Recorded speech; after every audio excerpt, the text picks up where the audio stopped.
All right. Hi, everyone. Thank you all so much for being here. We are so excited for our first in-person panel for nonprofits. We're excited to have everyone together to discuss how you can amplify the impact of your nonprofit through expert strategies, and very much appreciate you all taking the time this morning out of your very busy schedules to be here. My name is Kelly Blount, and I will be today's moderator. I'm the Program Marketing Specialist here at GECU. Now, I would like to take some time to introduce our wonderful panelists. In an effort to save time, I'm going to keep things fairly brief, but each of you have an About the Speakers page in your folder if you'd like to learn more about the panelists' background and organization. So first, I'd like to welcome Christy Brown, Chief Executive Officer with OneSource Center. OneSource Center is Greater Cincinnati's only nonprofit resource center, providing services, products, and connections to strengthen the impact of nonprofits in our region. OneSource Center provides consultants to assist with strategic planning, board development, and other business solutions, along with training opportunities. Next, we have Robert Killens Jr., Vice President of Community Investments with the Greater Cincinnati Foundation. As the region's leading community foundation, Greater Cincinnati Foundation connects people with purpose in an 8-county region in Ohio, Kentucky, and Indiana. Greater Cincinnati Foundation leads the charge towards a more vibrant and equitable Greater Cincinnati for everyone now and for generations to come. Additionally, on today's panel is Jessica Barrett-Haig, Director of Nonprofit Advisory Services with Forvis. Forvis is a top integrated public accounting firm focused on delivering impact and delivering impact and helping you drive your business forward with momentum. They prioritize close collaboration and are committed to meeting your needs and exceeding expectations daily to deliver an unmatched client experience. I'd also like to welcome Aku Williams, Partner and Practice Leader of IT Audit and Compliance with CyberSure. The experts at CyberSure financially quantify cyber risk exposure that is discovered on your network that could impact your organization if breached. With experience in cybersecurity, IT, audit, risk assessments, and risk mitigation, CyberSure finds the right products and services for clients to make their organization as secure as possible. And last but not least, we have GECU's very own Jason Jones, Treasury Management Supervisor and Nonprofit Banking Specialist. Our goal at GECU is to empower members by providing the tools, products, and resources necessary to make better financial decisions. Everything we do is geared towards improving the quality of financial lives, from offering industry-leading rates to on-hand professionals ready to meet with you. We focus on helping our members thrive financially. So once again, thank you to all of our speakers for being here today. It's a pleasure to have you. We're going to go ahead and kick things off with our panel discussion. Like I said, we do have content and discussion planned for the first portion of today's panel. We'll save the Q&A for the end, so if you think of any questions, go ahead and jot those down and we'll get to them towards the end of our discussion. So our first question for our panel is, how do we adapt to changing needs in the community or sector we serve? I'll go ahead and start out. So my name is Jason Jones. As she mentioned, I lead our treasury management team here and also a nonprofit banking specialist here at GECU. Really, when it comes down to it, I always have to think about evolution, right? As things change, we have to figure out different ways that we have to evolve, right? So when you look at that, that's going to encompass so many different areas. For instance, from a banking perspective, from a fundraising perspective, from a cybersecurity perspective, all those different kind of things that you'll need to be able to kind of evolve with, right? From a banking perspective, just speaking on that just comes down to kind of the updates and things that are happening now, right? So it's a lot more digital and everything that's going on across the board. So because of those different digital offerings, it's something where we have to kind of evolve to figure out what's the best way that we can serve those that we're either collecting donations from, those that want to be involved in one way or another, right? And so with it, we've kind of invested a lot of money in different options to add on so that our members have the ability to accept payments via ACH and credit cards and via QR codes and all that other kind of fun stuff, right? And so we look at it as a not-for-profit organization, as someone who also has to go in that evolution of it all, right? So that's what we've been focused on right now, and I think there's a lot of different solutions that from a banking perspective we can help with.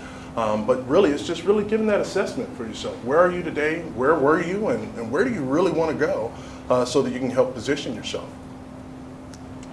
I'll tag on with just that, I guess there's the internal work that you all do and then the work that supports what you do. And so in terms of serving the community and delivering on your mission, looking at, just keeping your eyes open and seeing the needs and really listening to, your sector to see what the needs are and always making time for that. In the nonprofit world, we're always very busy. And so making the time to really be the listener and hearing what's going on in the community and how to respond to that. But then not just responding to, squirrel and going after something that you see a need for, but looking at, are there partnerships that you can make to serve that need? Are you the best resource for that need? Or how that need gets addressed. But then, as Jason pointed out, the things that you can do internally to help your organization, whether it's things that this panel is offering in terms of we're in the AI world now and what does that present, and what cybersecurity risks are we having now that we didn't even think about years ago. So keeping your eyes open for that and attending things like this where you have an opportunity to learn and to see what resources are available to help you, because you can't do it all yourself. So adjusting to the changing world and the needs of the community is the external community that you serve, but then also the community of support that you have to work within. And I'll chime in here. My name is Jessica Haig, as Kelly said, and I lead our nonprofit advisory services practice at Forvis. And so I'm talking from the kind of the back office accounting function, which I'm sure is the least exciting part of your organization, but a crucial part nonetheless, and isn't typically the piece that you're thinking about and how your organization needs to change or evolve, right? But I would like to, maybe flip that on its side and think, do you have the information, the financial information for your organization to be on the front end of decision making on how you need to evolve or how you can evolve? When you think about, do you have the data to make strategic decisions, or are you always looking in the back and backwards and where you were, what were your financial results last year? You want to be able to look forward and how you can use that data to make mission-focused decisions. So when you think about, some questions to ask are you looking at a profit and loss statement or an income statement on a program by program basis? Or are you just looking holistically at your organization? Are you able to have the reporting your grantors need, or are you spending a lot of time to manually put this together in Excel?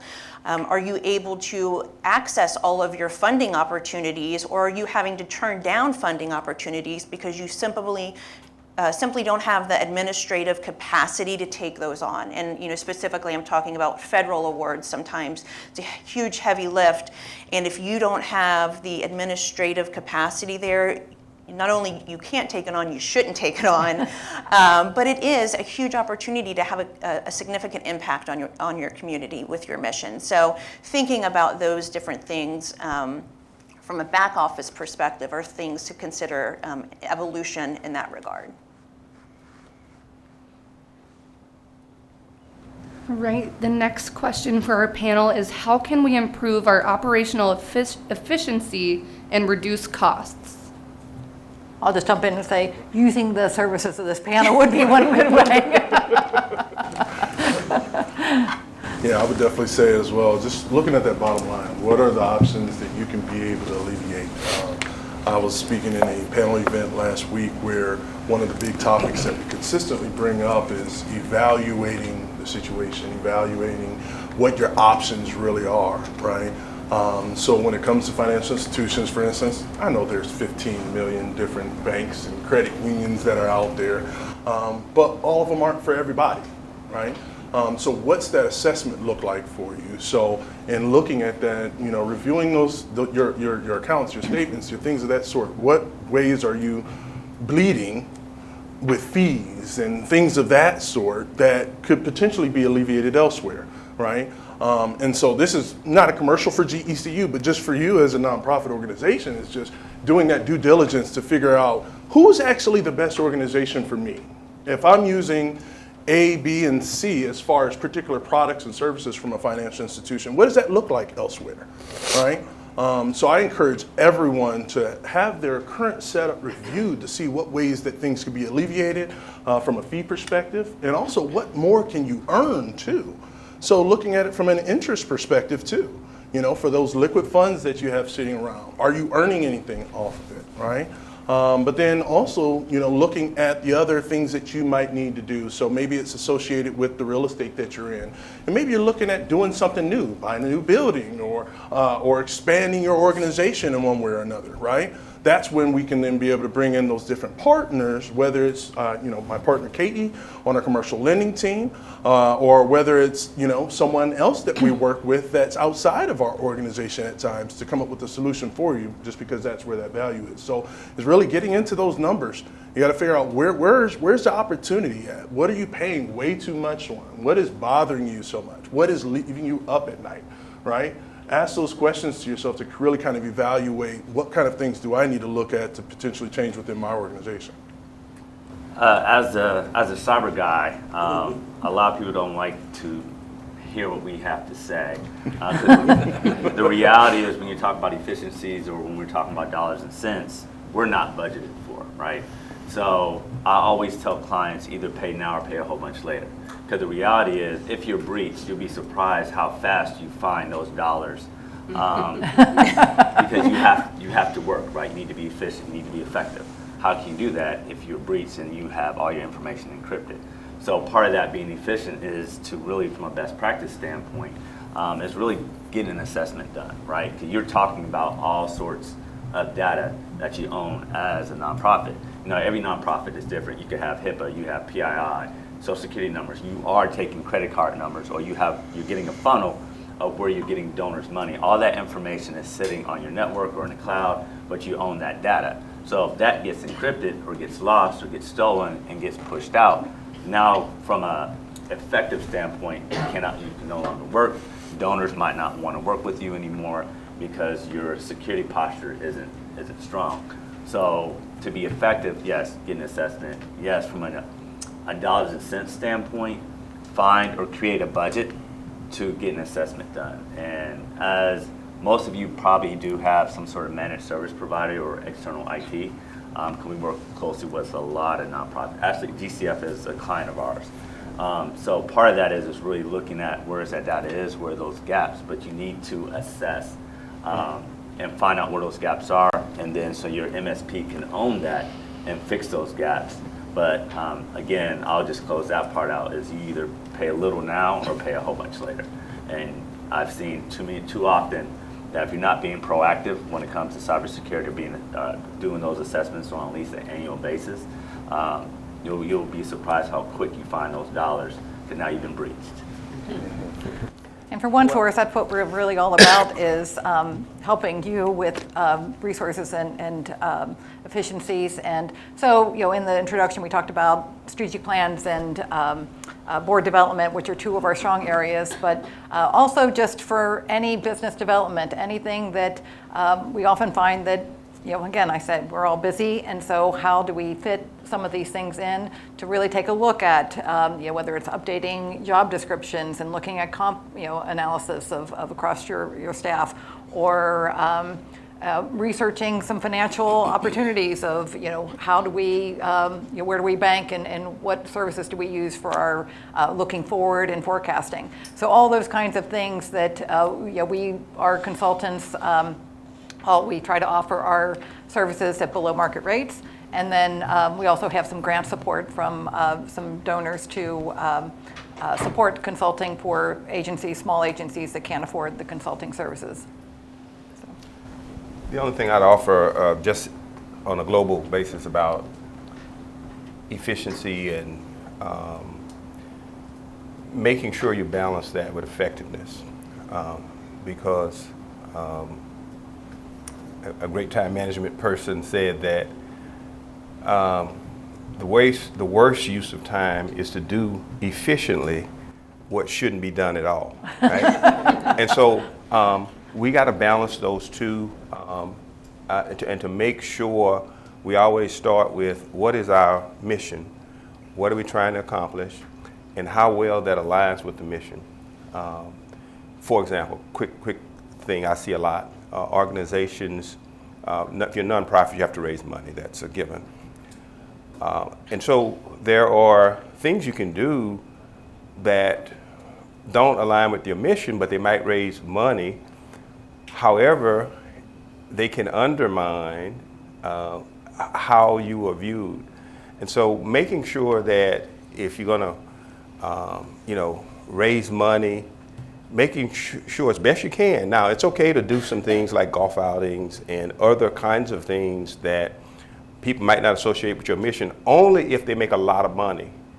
If they don't, I see lots of organizations put more effort and time, and the payout isn't there. So just making sure, first of all, you start with your mission, and then make sure that if you're going to raise money that's not a mission aligned, it has to raise a lot of money. If it doesn't, you're better off with, because you don't want things that are going to confuse your brand out in the marketplace. If all they hear about are those things that are fundraisers but don't align with your mission. So that's what I'd offer. And I'll piggyback on what you just said, Robert. Thinking about not doing things or things that shouldn't be done at all, right? When I think one of the key things when you think about an administrative component is, taking the time to step back. Oftentimes you do strategic planning for your programmatic side, but do you ever stop and think about strategically your business office side? And, certainly our to-do lists are never ending, and they never take as much time as we think they're going to take. They always double. But if you think about what are we doing, and why are we doing it, and how are we doing it, and if any time that answer is because that's the way we've always done it, that's a big red flag that you need to make some changes, right? And when you think about one of the biggest costs is your human capital cost, probably in every one of your organizations. And so using those resources wisely is something that is often overlooked. And so are your individuals, creating reports or doing data entry that nobody is ever looking at or never really using? Are there, monthly allocations, for example, that are being made, but those aren't being looked at except for at year end? I had a client who just has spent every month is doing these allocations, and then when we talked to the executive director about it, she's like, well, I don't even hold them accountable for that. Their program budgets don't even include those admin costs. So then why are we doing that on a monthly basis? Think about all the time that's then added back into those employees' lives. And so then that creates capacity for those employees, and perhaps you can avoid hiring and making another hire because now that individual can take on more responsibility. Maybe they're doing something now, can take on something that's more fulfilling to them. So you're lowering your turnover risk as well. The other piece I'll mention on the administrative side is your technology. It is huge, the untapped or unused technology. And how that can add to your efficiencies in your organization. And so, oftentimes it's not even a cost that you have to incur. Sometimes it's a technology you already have that you're either not using to its fullest capacity, or you just don't know how to use it. And so I would say, identify where those areas are, get the training you need, even if it's an incremental cost, and start using those things that are going to add hours back into the lives of your employees.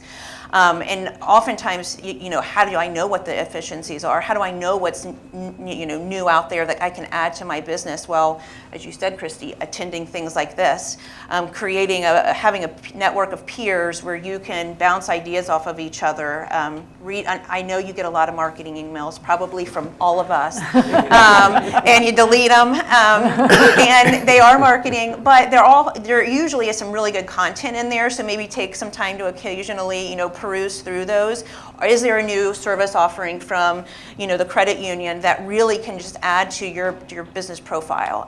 Just taking a look and see, is there something that I can add in my business that's really going to add hours back into our days? Yeah, I can testify to taking the time to answer an email from Lauren Dunbar. And it's one of those things where typically it's like delete, delete, delete, and I answer that one.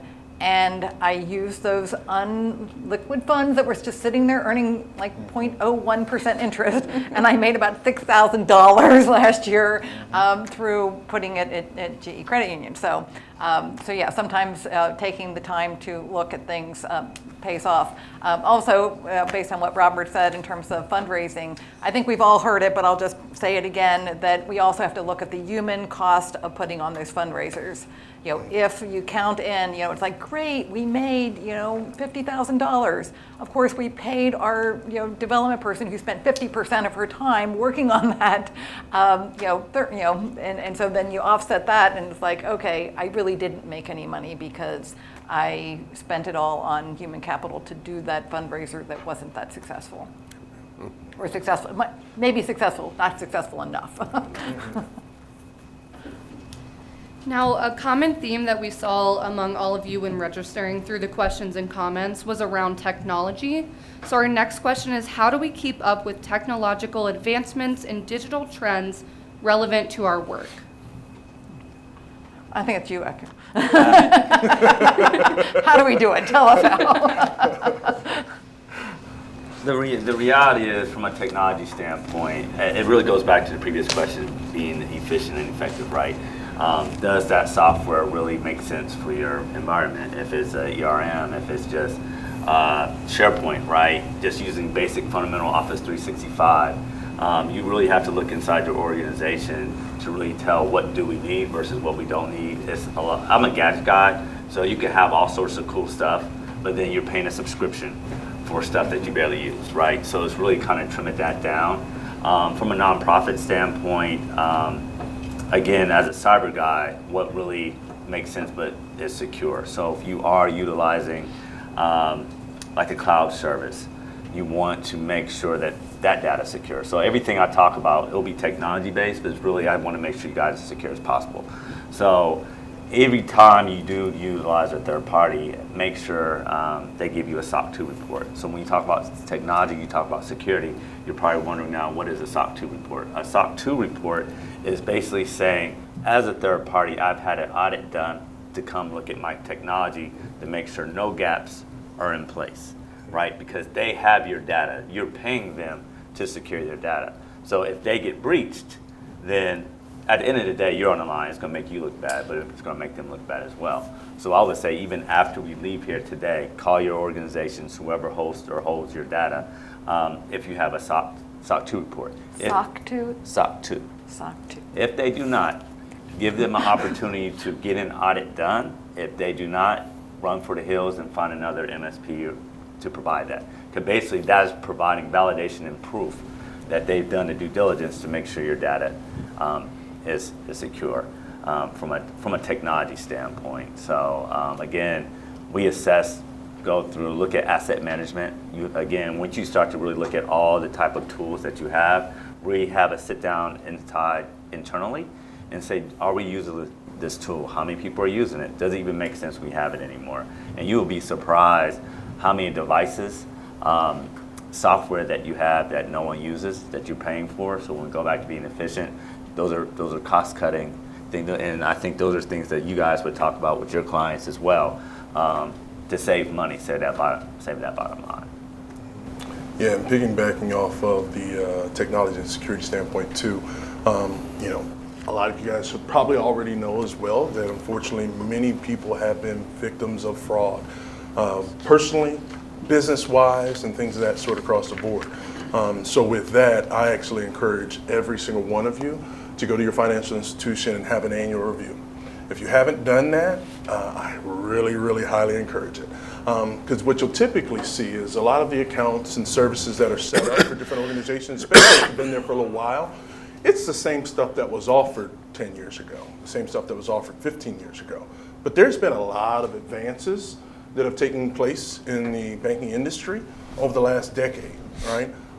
Whether that's through different things such as positive pay, which is a huge piece which we promote highly here, just because positive pay is something that gives the control to you, right? So now you can be able to determine what goes through your account, right? Some of the different online security features and approval features, those are also huge things when it comes to security and technological standpoint. There's some other new things that are evolving right now that are hitting some institutions as we speak in the realm of real-time payments. And then in addition to that, there's advancements from how you actually do your banking too. So, most institutions, folks are used to walk in, I'm going to talk to the teller and I'm going to do my transaction, right? You can do that here. You can still do that here. But then there's the advancement beyond there, right? Interactive teller machines. We call them ITMs. And so it's something we use here that's really huge, a lot of members love, where they go up to the machine, tap the screen, and a person pops up. And they interact with that person on that screen, just like it's a teller, right? So there's so many different kinds of advancements that take place in all of our industries across the board. It's just a matter of being aware of what that is. So I would highly encourage each of you to do an annual review with your financial institution to find out where are you right now, what fees are you paying, what interest are you earning, what services do you have, and how secure are your accounts right now based off how you're doing your banking. And then that will give you a good idea on what kind of technology-based pieces you might need to look at least from a banking perspective, in addition to what ECU's referring to on a cybersecurity perspective. And I just want to tag on there. So when you talk about annual review, I would definitely want to get an annual assessment done on your network as well. Because think about, you're passing that information back and forth, right? If it's not encrypted, if you have gaps, you have a leak in your firewall, these are things that can be exposed through a technical vulnerability scan or assessment. And again, it allows you to kind of see that. Because again, if you have that information that's captured, now it gives you a gateway for the cyber criminals to actually attack and get that information and encrypt that. And now all that type of banking information that goes back and forth is now captured and passed on. So yes, you want to do an assessment from a banking side. Also, you want to do a technical assessment internally as well. And we use a phrase that zero trust. So again, if you have an IT provider or third party, don't trust them. They're going to say, but you want to trust and verify as well, right? You trust them because you're paying them, but you want to have somebody on the outside, a third party assessor, come in and make sure they're capturing everything. Because 9 times out of 10, you are thinking they are capturing or finding everything. They're really managing your devices. They're not really monitoring. Now, if you're paying for monitoring, look at your MSA agreements, but really pay attention to what is going on and what they're doing. You'll be surprised what you think they're doing. They're not, right? And those are things that we kind of capture. I'm not trying to sell CyberSure, but those are the things that we help clients with, because what is in your contract, a lot of times you think, oh, I'm paying this monthly fee. No, they're half the time, it's spelled out. It's specifically what they're doing and what they're not doing, and that needs to be caught as well in today's environment. And I'll have no experience in the IT world really, but I will tag onto that because it's something I've seen in my client base. Those are specifically, for some reason, those IT contracts, I feel like people aren't monitoring in a lot of ways. And, perhaps your IT provider, those are often outsourced now, and, they're doing daily backups or weekly backups. Are you getting any kind of report that shows the success of those backups, and are they testing those backups? These are things for organizations, because if you have there's a disaster, a tornado, or just the system goes down, or you get hacked and they ransomware with your data, how are you going to have business continuity where you're going to have to access those backups? Well, if those aren't being tested or those aren't always successful, you may lose a significant part of your data. So I've always found those IT contracts to they just assume that folks are doing what they said they're going to do or what you think they're doing, to your point, and just taking an extra look at that, I think, is key. And I'm actually going through that right now. We have a managed service provider trying to push back on stuff that we found through an assessment. So my communication to them is, this is what they pay you to do. So they try to find a small item in the contract in regards to security issues. Well, my pushback was, this is a security issue. They're vulnerable right now to what we found. So you are going to do it at no cost. But you'll be surprised at all the pushback. They just get over it. It's a lot of fine print. They'll sell you. You got to think they're going to sell you on your services. But really pay attention, ask those questions about what are you really doing for us to make sure you are secure. Then on a broader look at technology, just the world of ChatGPT and artificial intelligence, I have personally benefited. I don't know, audience participation time. Who has used ChatGPT or any type of one of the other? So many of you. So yes, so we know that it's a time saver sometimes. There are risks. We've all heard the things where inaccurate data is, but to help get over writer's block to start a letter or a advertisement and getting some social media post out of the whole thing is so helpful. So if you haven't, or if you want to expand, we do have a AI workshop coming up. The date hasn't been selected yet, but keep reading our newsletters. All right. Along the lines of events, fundraising, and day-to-day operations, how do we manage volunteer and staff resources effectively? We use a lot of volunteers. I'll chime in first. We have about over 100 volunteers that work with us as volunteer consultants. So, from recruiting and bringing people on board to know what they're volunteering for, and then training them so that they are, they understand what they're doing. Because volunteers, they want to give back. They want to have meaningful work. They want to see the impact. So that having that, them be able to do their job well, whether it's stocking shelves at the food bank or playing with animals at the shelter, or in our case, volunteering with some of you all, that having that meaningful work so that they feel fulfilled in their work, and proper recognition. So, trying to also let them know the results sometimes of what they did, and giving them the feedback that's very helpful as well. And having appreciation events or mentioning them, or giving internal awards of years of service, or things like that are so helpful, because a lot of us run on a lot of volunteer energy. Yeah, I think a couple of things. As was stated before, if you're going to really effectively use volunteers, it requires staff time and planning. You really have to be thoughtful and plan what you want volunteers to do, because if you don't, and you just decide we want to have volunteers, they show up, and you're not prepared for them, it can be a turnoff for them, especially if they don't do anything meaningful for you. So it has to be thoughtful, it has to be really planned out, and it really needs to be working on those things that are going to provide not just little work that you don't want to do as an organization, but meaningful work. I think the IRS equates that a volunteer hour is, somewhere $18, $19 an hour, probably even more now. So you have to think about that, making sure that you're going to deploy those volunteers in a very important way. The thing that I find most is that many times we don't thoughtfully plan the use of our volunteers, and we come and we're not prepared for them, and if they don't have a great experience, they're probably not going to come back. But if you do, volunteering is a gateway for those individuals to eventually become contributors if they're not. And especially today, people want to have an experience that they feel good about. Then the money will flow, their personal resource. First of all, they're giving you that most valuable resource, the time. So I just say thoughtfully plan what you want them to do, and make sure it is meaningful work and not just busy work, because you want them to be with you for the long haul. So.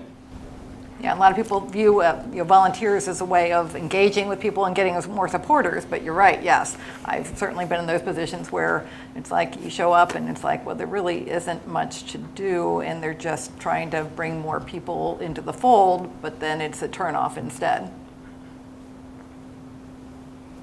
All right, so with our 25 or so minutes remaining, I know everyone has burning questions you're going to ask our experts in front of you. So we're going to open it up for Q&A. If you have a question, please raise your hand, and Jason or I will select you to speak. So to kick it off, anybody? Yes. Yeah, I'll direct this towards Robert. You know, you talk about, I really like the concept of effective and efficiency. You know, as one of the larger foundations in the market from a funding perspective, there's so many things that are out there, like whether it's events, whether it's things you do, or grants. When you look at grants, talk a little bit about being effective and efficient when you're going out looking for grant type. Yeah. You know, I have two thoughts about it. First, as much research as you can do to try to understand and find funders that have a stated mission of funding what you're interested in is very effective and very, you know, you want to thoughtfully, you know, try to look for ways to find organizations that care about the things that you care about. You know, you can ask a lot of funders, but it's better to really target maybe a half dozen, really be thoughtful and look at who they funded, because funders tell you a lot about themselves. If you don't find it on the website, go to GuideStar, pull up the 990s, dig into who they have funded, look at those missions. So you want to be thoughtful about that. So I think that's a very important piece. And then, but from a nonprofit standpoint, you also need to look and say, okay, this organization says that they fund youth and they fund seniors and they fund, let's say, education, okay? And you're like, well, I'm providing, you know, service to, I'm rescuing animals, right? Mm-hmm. And how do I fit there? You know, so you on the left side, well, they don't say that they fund animals, they don't do any of these other things. So think about, really thoughtful at that, what do animals provide that maybe could be helpful? Oh, animals can provide, they can help lonely seniors, or they can help children who may have issues, and then look for, are there some intersections? And so sometimes you can approach a funder in an area that may not be the primary area. If you have a carefully tailored program, I'm not saying create one, but I'm saying if you look thoughtfully, because often there are intersections or linkages that you can find where you can say, hey, and then when you ask for the grant, you don't ask for all of your mission, just ask for support to take care of that one little piece that you think that they will find useful or meaningful. So that's without going a long way, to say, do your research, target, find out what they care about, and then look, are there some really careful ways that you can align with that? Sometimes you can't, so don't try to, if it is the old song, if you don't fit, don't force it. But if you can, often you can find meaningful ways to offer something that you wouldn't think at first blush would work. So.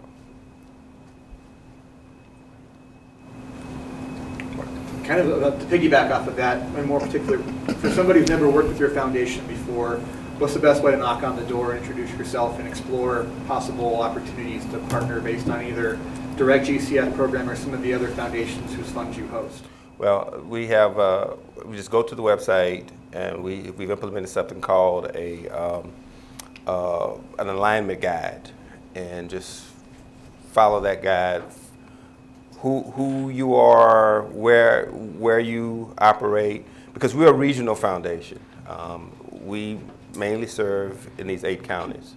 So you may be doing wonderful stuff, but if you're in Columbus or you're in Lexington, Louisville, it's highly unlikely that we'll have support it, right?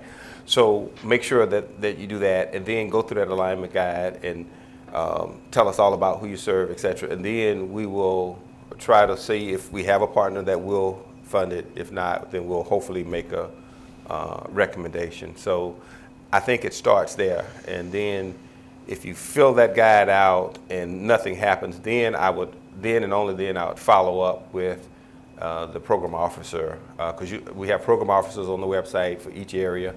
But if you do that before you've done that, I'm going to tell you, well, so that we're efficient, you and I go back through that process so then we can have a meaningful conversation. And then you mentioned the 8 counties. If that's your primary focus, but you do serve people from outside of that, let's say 75% of your focus is that area, would that still be, you think, in the ballpark, or does that have to be exclusively those 8 counties? Well, it's what we're going to say is the whatever funding we provide needs to be invested or spent on those people within those 8 counties. This question was pre-submitted. It says, with an ever-changing labor market and current shortages in accounting students coming out of college, how do we balance accuracy in our financial record keeping with efficiency? And this kind of goes back, to what somebody said earlier, efficiency and accuracy can be, a double-edged sword, right? It's either, sometimes you think it's one or the other, and you really need it to be both. And I think right now, everybody's finding a struggle. There's just not as many students coming out of college, period, and they're definitely not entering into accounting when there's sexier topics like IT and things that they can be studying. So there is a true shortage of folks in the accounting market there. But I think that's where you really have to leverage those technological efficiencies. You really have to be making the most of each of your employees' day and the hours that they are spending and getting the most capacity out of them. And whether that be, using a bill pay technology instead of having somebody cut, paper checks. And then that improves your workflow process, your approval process. These are the things to start thinking about. And you also need to consider, is what you're asking of your employees the highest and best use of their time? Whether it be from what they're putting out, what the end benefit is, or, is there a development opportunity for them, a learning opportunity so they can add a skill set into their tool belt or something that they can use again in the future. And if there's not either of those there, then maybe you need to consider outsourcing on a project by project basis instead of having an employee spend so much time really getting outside of their area of expertise and trying to learn something to get something done, let's say implement a new accounting software or something. They don't know how to do that. They've never done that before. So maybe just outsource that one piece and then save their time for more meaningful things to your organization. So I think really the cost benefit truly is there when you think about the time that they were going to spend, because it's going to be so in excess of what would be needed otherwise. And something that's been asked of us, and we've looked at, we're on the third or fourth round of looking at this, is shared services for back office support.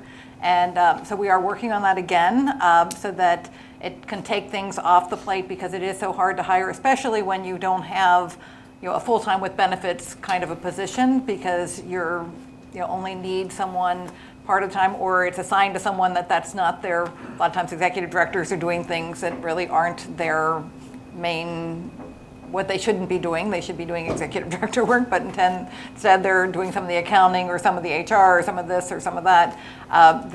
So we are looking again at some kind of a combination of shared service provider, as well as some just vetted resources to help people find the resources they need to fill those kinds of needs in the agency. So stay tuned, we're working on it.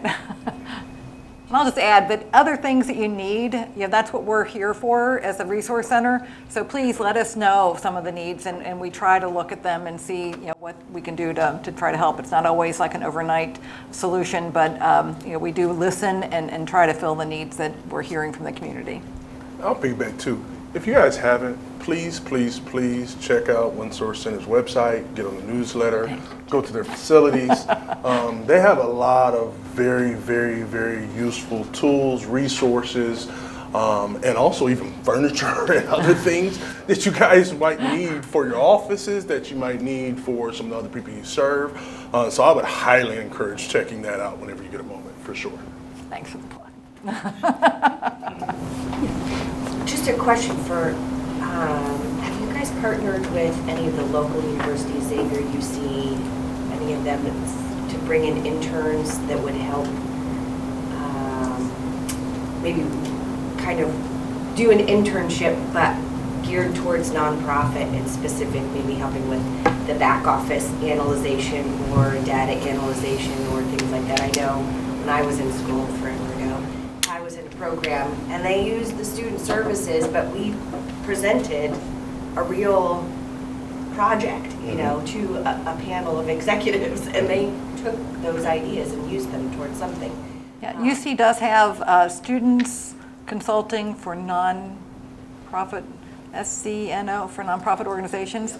They do, I think, twice a year, they'll take on projects, and they have a group of students and they work together on a project. So that's one thing, and they also have the internship fairs. I know UC and Xavier in Northern Kentucky have internship fairs. The right connection for that person. I've been digging and haven't found that person. Okay. Real quick, the SCNP at UC, we actually took advantage of. I mean, I would recommend it for any nonprofit. Contact UC, talk to the student group, and see if they will run a project for you. They will put 10 students plus on a project for a semester. And I mean, some of the work that these kids are doing, one, it's super advantageous for them because they're learning what it means to host a whole marketing campaign or how to work on the financial end of a nonprofit. And Miami University does something similar as well. So I would highly recommend it because it really is interesting to watch these young students put their time and effort into your organization and come up with solutions that, I mean, in truth, we have not implemented any of them, but I've got 6 things on my desk that I know one's worth $500,000 when we get the time. And it's, you know, for a lot of us, it's really challenging to find time to implement new things that are bigger in scope. But the things that they can help you with, it's super impressive. And I think it's a great two-way street because it helps them learn about the nonprofits that are out there, the work that we're doing. And, you know, I always look at Penn State, the fact that they, you know, they can host a dance-a-thon and make $1.5 million in one night. Those are great things that, you know, students are doing. So I would never discount the fact that, you know, we've got some great universities in this town with some unbelievable students. Utilize them. Just call them and say. It's called SCNP, I believe. I think you're right. We have the email addresses, because I've got her, Tanvi is the person running it right now, so I can email out her email address. Thank you. Yeah, and also too, with that, I'll add, I'm the vice chair for Operation Give Back here in Blue Ash. And with it, we've actually utilized students highly in a lot of different ways. So we have a relationship with UC Blue Ash through one of our board members, as well as with Sycamore High School. And so we've then in turn brought in students for projects and different things of that sort. For instance, they shot a video ad for us about 2 years ago. We had another individual that's in the IT realm at UC Blue Ash came in and helped us do a bunch of website updates where he was able to get credit within his class based off of that. You know, so there's different ways you could potentially leverage that. And a lot of these teachers want them to get that exposure. So again, it's of course having the right contact, which if anyone's interested from a Xavier perspective, I do have a contact that I could definitely route you guys to over there. But with it, yeah, it's just a matter of utilizing those different students that are out there because they want the exposure, they want the experience. The teachers want them to have it. They don't always know where to look, and really with a nonprofit organization, it's going to be the most impactful because you're doing it for a good cause, as well as you're getting a lot of good experience that you can add to the resume too. So I would highly encourage that. I think it's also just good for any times that we can work with students, because then it also exposes them to the variety of positions. I mean, it's like, you know, people don't graduate from school thinking I'm going to be a nonprofit staff person. They think I'm going to be an accountant, or I'm going to be a lawyer, or I'm going to be a, you know, whatever. And all those jobs are still available within the nonprofit world, and they get to see that when they're doing these kind of projects. Well, and those students are also your future donors too. Yep. So establishing that relationship early can go a long way. Yeah, I was going to piggyback as well. I used to sit on the board for the business college for UC. And, you know, even if it's something specific, right, it doesn't necessarily have to be nonprofit, but, you know, it might be you need help with accounting, help with marketing, something specific. It's just a matter of reaching out to the contact. I have contacts as well, but then finding that student, because like you said, these students want to get the experience because they realize that gives them an edge once they graduate. So they're very eager to spend a couple hours here, get those project hours from an education standpoint, but at least having that real world life experience. And that's what a lot of the colleges now, they want people or organizations to reach out to them for these projects or just for jobs that students really aren't thinking about that can expose them later on. Also, UC does have the Cincinnati scholarship students all have to do 30 hours of service. And so if you post what your need is, and then they can sign up and get their 30 hours of service, they're usually committed because they got to get their 30 hours in. Win, win, win. When it comes to accounting, is it good to have multiple accounts up under one business to take care of different things that might need to be done inside of an account? Multiple accountants? Multiple accounts. Yes, I mean, so when you are you thinking about like bank accounts or? Yes, bank accounts. It depends. I mean, usually folks want to segregate their money in a certain way, but more importantly, and I'm sure Jason can talk to this, there might be a pot of money that from a liquidity standpoint, you don't need quite as much. So you want to make sure your earnings, you're generating some earnings on those funds. And so that's often, you might not be ready to invest it per se, but you can get into a savings account or some kind of money market account that's going to provide you some return on those funds that are just sitting there otherwise. Sometimes folks use different bank accounts to manage their restricted funds, right? You have a pot of money that you need to spend on only this one cause, and so that's how they manage that. You don't have to do that.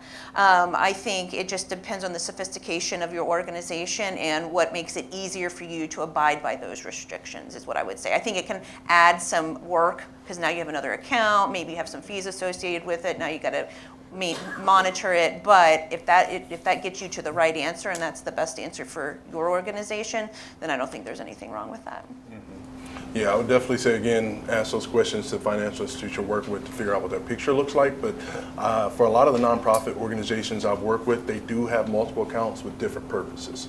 To your point, unrestricted versus restricted funds, how are you allocating those? Is it specific on a particular program or event of sorts? So there's individuals that might have an annual event, but they have an account just for that annual event. Then you have your operating account for the day-to-day side of it all, your cash reserve account, right, where you can be able to get some good interest on those funds while it's sitting there. So it really comes down to how you're functioning, which is why I typically like to sit down and have a really in-depth discovery with whoever I'm meeting with to figure out where your focus is, right? Is it just under this event or that event? Or is it just this one particular program that you focus on solely that might have other antennas coming out of it, right? So there's different ways that all of those things can be structured based on how your organization functions. And also to your point as well, in reference to fees on different accounts, that's another great question that you have to ask your financial institution. What does that look like if you don't have activity for 6 months? What does it look like if that account sits at $10 for the next 9 months, right? Just making sure that you're then not getting those extra fees off of there. So, for instance, individuals we work with, then based on knowing that, we specifically will put them under different accounts that don't have those fees associated. And really, none of our accounts really have fees associated with it because of how we function and because, our focus is on actually helping people rather than nickel and diming you, right? But with it for, your breakdown for your organization, how you're functioning, it's going to be tailored based on that picture. So for instance, for your organization, if you're going to be focusing on helping the youth in the community under this program, tutoring under this program, a food pantry under this program, then maybe we have an account for each program and then an operating account and a reserve account. Or if you want to shrink it on down, then there's different ways we can allocate accordingly. So it's really about having an in-depth discussion to find out what's really right for your organization, and then we can then set up the proper picture for you. All right, and we are coming up on our time. So before we wrap up, I just want to give all of our panelists a quick moment to give a chance to say a final word or maybe your top piece of advice for everyone in the audience today. Sure. So one thing I will definitely highly encourage, which a lot of you guys are already doing right now, is networking, getting out, utilizing those resources. For instance, Robin with BYOC, this is the third time I've seen her at an event in less than 7 days. Right? But that's because she's out in the community, she's networking, she's trying to, as I joke and say, shake hands and kiss babies, in order to find out what is the best thing for my organization. So definitely network. And then the second piece I would say is what I mentioned earlier, get a financial review. If it's at your existing financial institution, great. If it's at another institution, great. If it's with me, great, right? But have everything reviewed, because sometimes things were set up years ago, and a lot of times folks don't even really know what you're paying in fees or how much you're losing out in interest based on how things were set up 10, 15, 20 years ago. So definitely get that review and continue to network. Excellent. This is the second event in the week that I've been at with Robin, so that's a good one. I've known Robin for a long time. We worked together for many years ago. So I would just say, if the Greater Cincinnati Foundation can be of assistance, reach out. I'll leave my information, so I'll be happy to talk to you. My advice really is educate. Cyber education is key. The biggest issue right now when it comes to breaching or vulnerabilities or social engineering is the human error. I will also say get, as you said, like a financial assessment. Always get some sort of cyber risk assessment. We do help a lot of nonprofits. We've worked with her as far as education. Like I said, GCF is a client of ours. We work with small and large. So across the budget, I'm not trying to sell it, but one of our mantras at CyberSure is we like to give back. We want everybody to be successful. So we're not really here to just take your money. We're really trying to help you be successful because we understand the importance of cybersecurity. We understand the fact that you have tons of information, and without that you can't function, but that also put a potentially reputational risk on your nonprofit organization if breached. So any type of questions that you have, how we can help with, we're here for you as well. But sales is good, so it's okay. I say sales is good. So. Sales is good. I want to add one thing to Jason's comments about looking at financial, is to also keep in mind looking at your credit card fees. That's something to look at again, because things have changed a lot in that world. Yes. But for OneSource, one of the things, and I just want to put a plug in for one of the initiatives we're working on, Jason said networking, I will say collaboration. And we did a survey a couple years ago, and like 90% of the nonprofits responding said they were interested in more collaboration. It's like, well, what does that mean? And there it kind of breaks down a little bit in terms of really working together. So we're really working to help make greater impact in the community by having groups that are working on similar areas working better together. I just feel in Cincinnati we have philanthropy, we have donors, we have corporate support, we have nonprofits, we have volunteers, we have all these ingredients. How do we mix the pot differently and better to have better impact? And I think that one of the answers to that is, how can we work better together? So we're kicking off some new software where we're paying for the software and you all get to use it for free, which is kind of a collaboration tool of how do we form little groups so that you can communicate and share resources and share information. So there's more information coming on that. We're going to be kicking that off next month with one group, but we're looking for other groups of, I was talking about, how do we bring groups together to help them.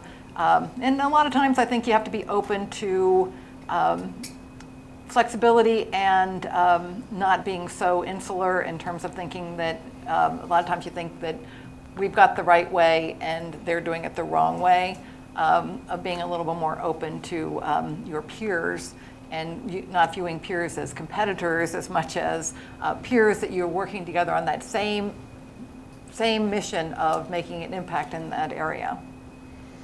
From a finance accounting perspective, I would say, often what I see is you don't know what you don't know. A lot of times you don't have, maybe a degreed accountant or a CPA in your organization, and so their level of expertise may be limited in some way. It may be exactly what you needed for a certain period of time, but at some point, hopefully your organization is growing and you need to build that out a little bit. And so that's where I'll get back to, what you said, Jason, networking, using your resources, right? This is a resource. I know OneSource has a financial checkup for for certain levels of members. Use your whoever's, if you have a 990 prepared, bounce questions off of them. Give me a call. People are willing to, spend 30, 60 minutes talking to you just to bounce ideas off of. There's just so many resources in this community, and you don't want to find yourself the biggest risk for a nonprofit from a financial perspective, other than not making payroll, would be the reputational risk, right? Misusing your donor dollars in some way, not having bad headlines there, and that's something you really just need to fine tune, or having a compliance issue, whether it be with the IRS or otherwise. So ask the questions. There's lots of people willing to help, and being at events like this, like I said, is a great way to start doing that. Thank you. We had an excellent discussion today, and there's a lot of thanks to give. I just wanted to thank all of our wonderful panelists for being here today, speaking and providing insights. And I wanted to thank you all as well for attending, participating, asking great questions. We hope this was impactful and you learned a lot. You can take this forward with you to amplify your mission in the community. But thank you all so much for joining us. Have a great rest of your day. Thank you.